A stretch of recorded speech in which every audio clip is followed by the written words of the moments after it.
Atenas, verano de 1978. El Boeing 747 de Olympic Airways ha sido cargado con 160 toneladas de combustible, la cantidad necesaria para cubrir la larga ruta transatlántica que tiene por delante.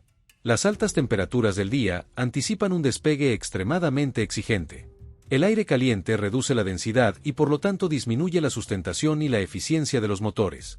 Para compensar, la tripulación activó el sistema de inyección de agua y glicol, que incrementa temporalmente el empuje de los motores en un 10%. Crucial para un despegue tan pesado y demandante como este. Minutos después, el vuelo 411 ya rugía por la abrasadora pista del aeropuerto de Ellinikon. 9 de agosto de 1978. Aeropuerto Internacional de Ellinikon, Atenas, Grecia. Es la 1:25 de la tarde. Y aquí el vuelo 411 de Olympic Airways está completando sus preparativos finales antes de rodar hacia la pista. El vuelo 411 estaba programado para partir desde el Aeropuerto Internacional de Ellinikon, el principal aeropuerto de Atenas hasta 2001. Su destino era el Aeropuerto Internacional John F. Kennedy de Nueva York en un vuelo transatlántico sin escalas de aproximadamente 11 horas. La ruta llevaría a la aeronave sobre el mar Mediterráneo, Italia, el Océano Atlántico Norte y finalmente el continente americano. En este 9 de agosto de 1978, el aeropuerto ateniense estaba sometido a un calor extremo con temperaturas que superaban los 40 grados Celsius, lo que pondría a prueba el rendimiento de los motores durante el despegue. La ruta planificada exigía que la aeronave despegara cerca de su peso máximo operacional. La aeronave protagonista de esta historia es un Boeing 747-284B, conocido como Olympic Zeus, con matrícula SXOA. Olympic Airways había incorporado este modelo en 1973.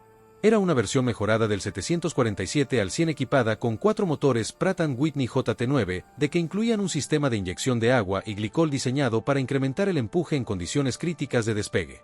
La aeronave podía alcanzar un peso máximo de despegue de 353.000 kilogramos y era una de las más grandes y poderosas de su época. El Zeus era la joya de la flota de Olympic, capaz de transportar hasta 400 pasajeros en vuelos de larga distancia. Un símbolo de prestigio para la aerolínea griega. Olympic Airways era la aerolínea nacional de Grecia, fundada en 1957 y de propiedad estatal desde la década de 1970. En ese momento operaba una flota moderna que incluía aeronaves de fuselaje ancho como el 747 para servir rutas internacionales clave como Atenas a Nueva York. La compañía vivía uno de sus mejores periodos comerciales, transportando miles de turistas entre Europa y América durante los meses de verano. A los mandos del 747 estaba el capitán Evstatios Matis, de 55 años, con más de 3 décadas de experiencia en Olympic Airways. Lo acompañaba el primer oficial Kostas Fikardos, también altamente experimentado y amigo personal del capitán. También en la cabina de mando había un ingeniero de vuelo, cuya identidad no ha sido revelada en los documentos oficiales. Además había 15 auxiliares de vuelo y un total de 400 pasajeros, sumando 418 personas a bordo. Tras completar el empuje hacia atrás y el arranque de motores, el vuelo 411 rodó hacia la pista 33. La tripulación ejecutó la lista de verificación. Todo parecía en orden.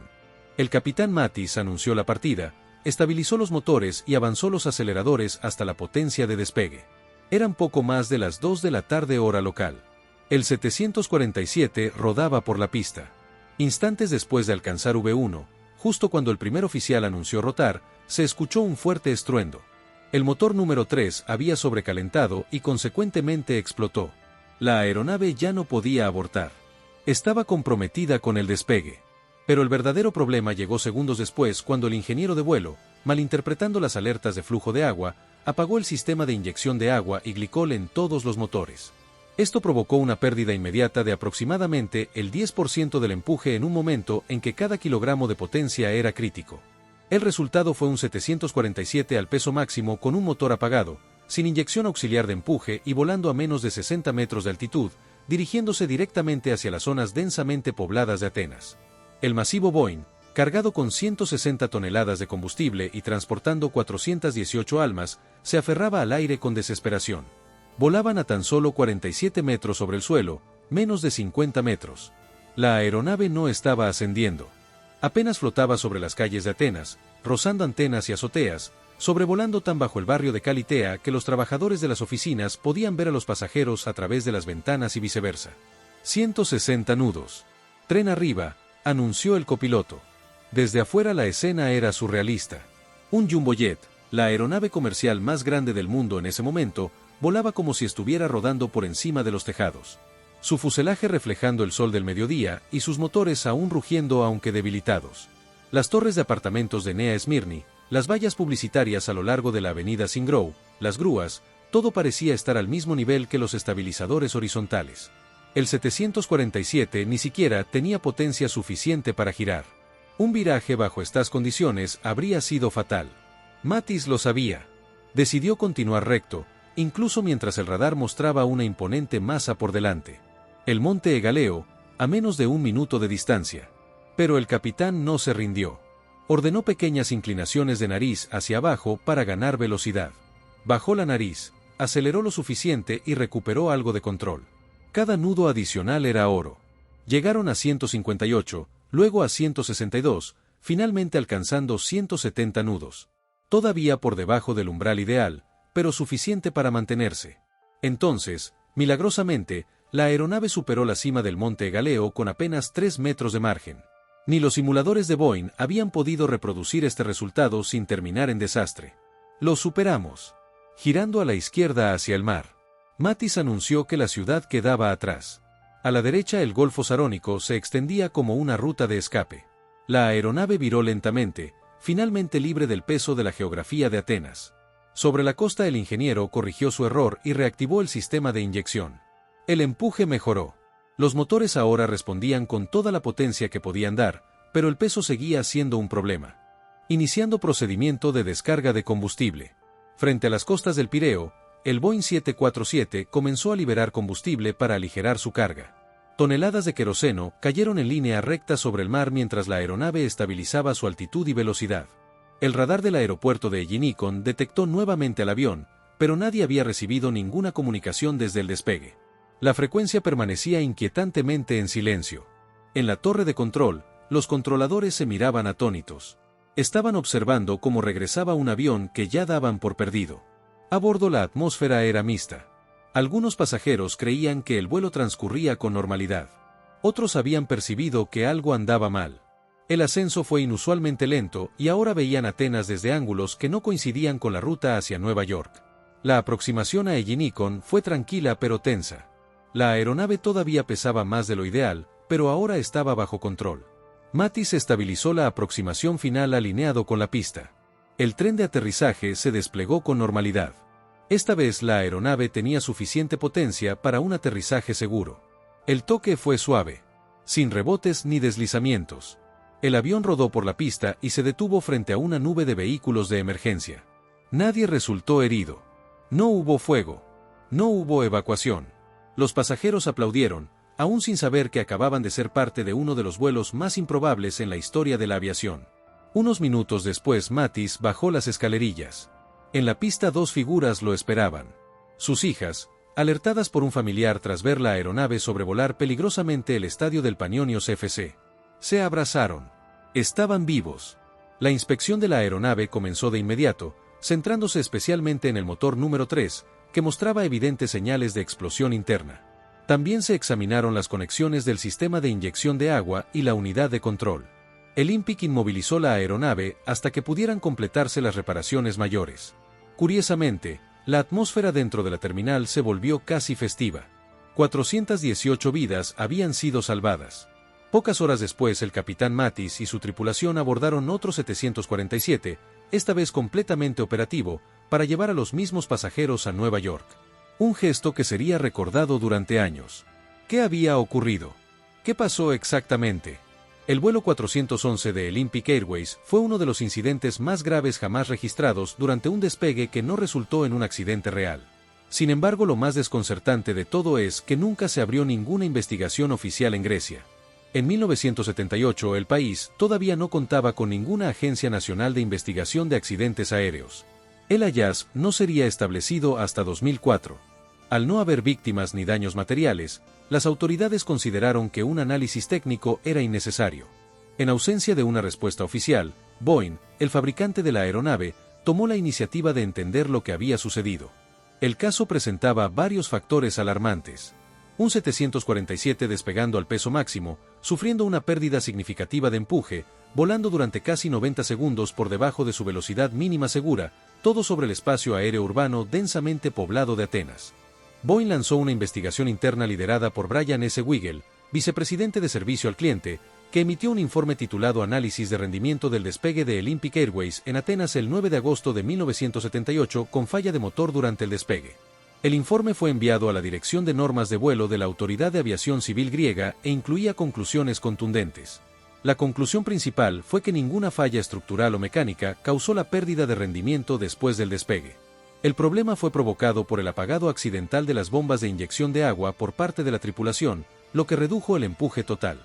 Esta pérdida de empuje en una situación de rendimiento de ascenso limitado redujo severamente la capacidad de mantener un gradiente de ascenso positivo. En los primeros segundos del despegue, el motor número 3 sufrió una explosión debido al sobrecalentamiento en las líneas de refrigeración de la turbina. El motor se apagó. Esto por sí solo no habría sido catastrófico, ya que el Boeing 747 está certificado para despegar incluso con un motor apagado. Sin embargo, el problema crítico llegó inmediatamente después cuando el ingeniero de vuelo, al notar una advertencia de flujo de agua, la interpretó como una falla o agotamiento del sistema de inyección de agua y glicol. Sin confirmar el estado real del sistema, apagó el sistema de inyección en los 3 motores restantes, resultando la pérdida de aproximadamente 2.000 kilogramos de empuje, más del 10%. Esto ocurrió 9 segundos después de la rotación, cuando la aeronave ya había superado V1 y no podía abortar el despegue. El apagado del sistema ocurrió en un punto durante el ascenso, cuando la aeronave estaba limitada por el peso y no tenía ningún margen para perder rendimiento. La alta temperatura exterior empeoró aún más la situación, ya que el aire caliente reduce tanto el empuje como la sustentación. El análisis de la grabadora de datos de vuelo mostró que la aeronave voló durante más de 90 segundos a velocidades por debajo de 140 nudos, muy por debajo del umbral de pérdida del 747. Los simuladores de Boeing no pudieron replicar exitosamente el vuelo. En todas las simulaciones, la aeronave se estrellaba contra el centro de Atenas. Esto destacó un punto fundamental.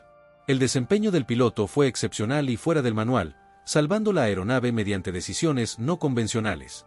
Entre esas decisiones una destaca especialmente: retraer el tren de aterrizaje a tan solo 10 metros de altitud, algo no recomendado en el manual del 747.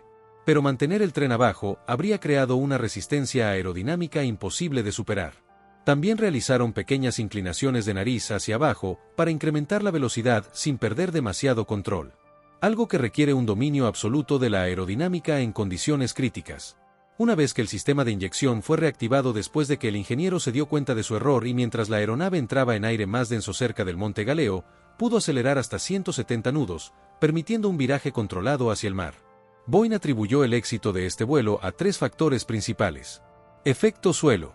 Volar tan cerca del terreno creó un colchón de aire comprimido bajo las alas que aumentó la sustentación y redujo la resistencia inducida. Sin este efecto, la aeronave probablemente habría caído. Excelente coordinación de tripulación. En una era anterior a la implementación formal del CRM, el capitán Mattis y su equipo demostraron una sincronización ejemplar, conocimiento técnico y compostura bajo presión. Mattis y Ficardos desobedecieron varios protocolos del manual, como mantener un rumbo recto para evitar la pérdida aerodinámica, pero lo hicieron con plena comprensión técnica. El incidente del vuelo 411 se volvió tan significativo que posteriormente fue incluido en el programa de capacitación de Boeing y se convirtió en uno de los casos más estudiados para comprender la gestión de emergencias más allá de los marcos teóricos. ¿Hubo cambios estructurales o de diseño posteriormente? Sí. Como resultado del incidente, se debatieron e implementaron varias medidas. Interfaces más intuitivas. Los paneles de control para sistemas críticos, como el sistema de inyección, fueron rediseñados para evitar apagados accidentales. Sistemas redundantes o protegidos. Nuevos requisitos garantizaron que algunas funciones esenciales no pudieran desactivarse sin confirmación redundante. Alertas más claras. Las etiquetas de advertencia para el sistema de agua y glicol fueron reformuladas para evitar malas interpretaciones. En paralelo, la capacitación de los ingenieros de vuelo también fue revisada para incluir escenarios de pérdidas múltiples de empuje durante fases críticas del vuelo. Este caso también reavivó el debate sobre los riesgos asociados con los motores JT9D, que en esa época tenían una alta tasa de fallos, especialmente durante la aceleración en climas calurosos. Se realizaron mejoras internas de ingeniería, incluyendo mejores sistemas de refrigeración de turbinas y mayor tolerancia a temperaturas extremas. El vuelo 411 de Olympic Airways es considerado hoy una clase magistral en toma de decisiones bajo presión. Aunque técnicamente no fue un accidente, estableció precedentes reales que ayudaron a prevenir futuros desastres. Su historia se estudia no por las consecuencias trágicas que tuvo, sino por las que logró evitar. Y todo gracias a una combinación de profesionalismo, instinto y experiencia. El capitán Mattis continuó volando hasta su retiro, siendo finalmente reconocido como un héroe nacional.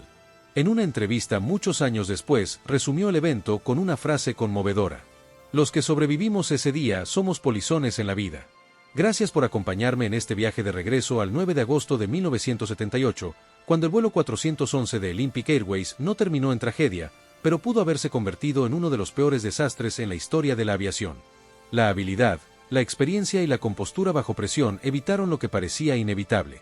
A veces un segundo, una decisión, una maniobra al límite es todo lo que separa la vida de la muerte".